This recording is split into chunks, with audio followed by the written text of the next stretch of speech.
"You're my biggest mistake," my dad told 40 of our closest relatives, his words echoing in the backyard.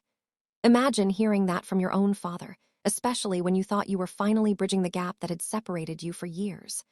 But those words, as devastating as they were, weren't the end of the story. They were just the beginning. The reason I was even standing there, vulnerable and hopeful, was because I believed my stepmom when she told me my dad was ready to make amends. I had spent years feeling like an outsider in my own family, and her message was the first sign of hope I'd had in a long time. So I drove hours to attend this family gathering, only to be ambushed by my father's cruel declaration. The looks on everyone's faces, shock, pity, even indifference, were seared into my memory. But little did they know I had a secret. I had been documenting the text messages my stepmom had sent me, the ones that painted a very different picture of my dad and their relationship.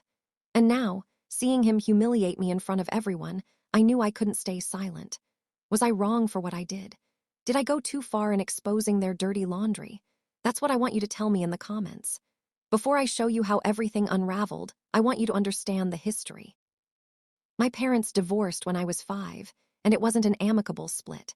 My mom struggled financially and emotionally, and I was often caught in the middle. My dad quickly remarried, and my stepmom, let's call her Sarah, was never exactly warm towards me. It was subtle at first, the slightly longer pauses before she answered my questions, the way she'd forget to include me in family photos. But as the years went by, it became more pronounced.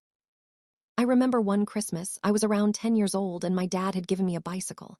I was so excited, I immediately started riding it around the neighborhood. When I got back, Sarah was furious. Apparently, I had tracked dirt onto the kitchen floor. She yelled at me, called me ungrateful, and told me that if I couldn't be respectful, then I shouldn't expect nice things. My dad just sat there, reading the newspaper, not saying a word. That was the pattern. Sarah would pick a fight, and my dad would remain silent. It was as if he was afraid of upsetting her, or maybe he just didn't care enough to defend me. Over time, I learned to keep my distance. I stopped trying to win their approval, stopped trying to be the perfect son. I focused on my studies, got a job, and eventually moved out. Our relationship became strained, to say the least. We'd exchange pleasantries at family gatherings, but there was a palpable tension between us.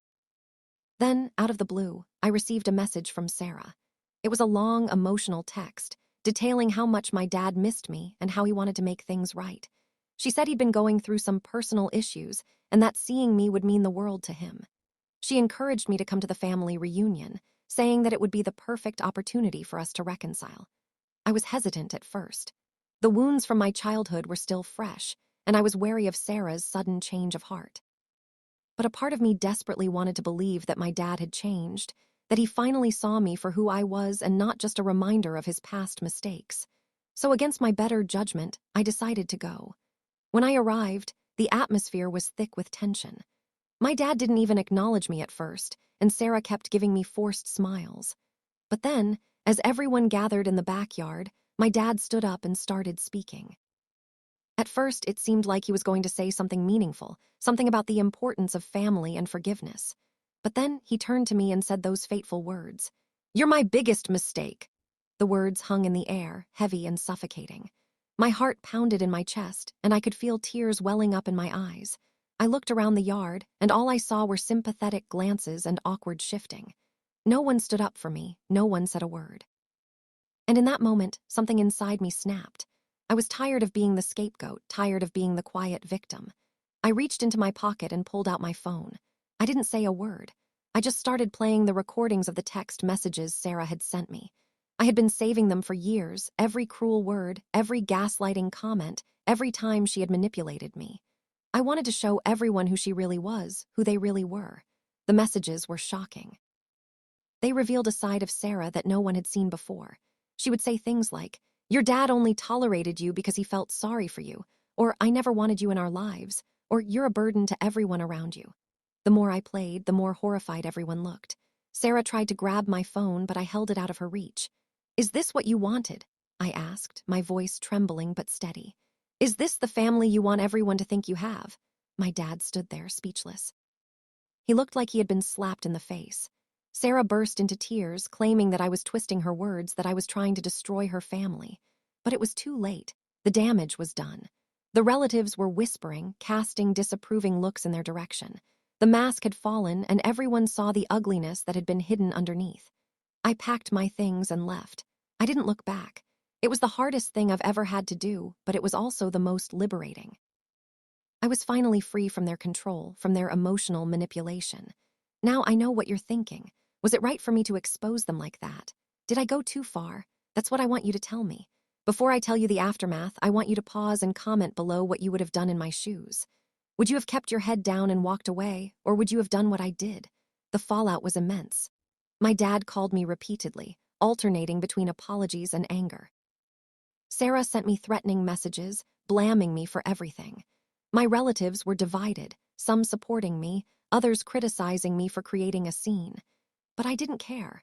I had found my voice, and I wasn't going to silence it anymore.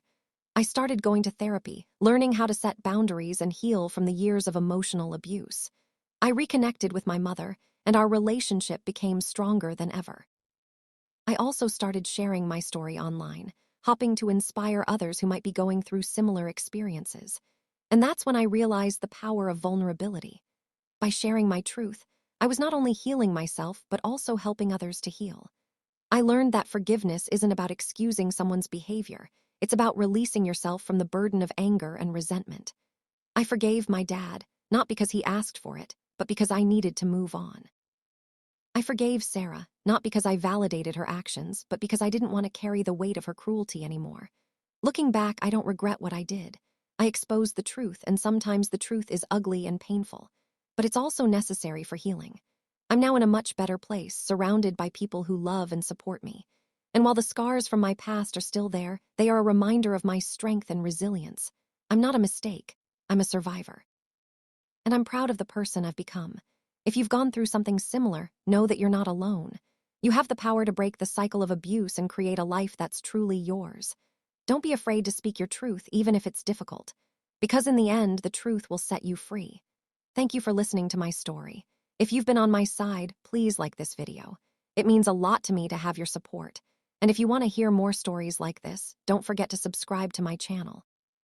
I'll be sharing more of my journey and the lessons I've learned along the way. Also, please share your final thoughts on this whole mess in the comments section. Did I do the right thing? What would you have done differently? I'm looking forward to reading your perspectives. And as always, I'll see you all in the next story.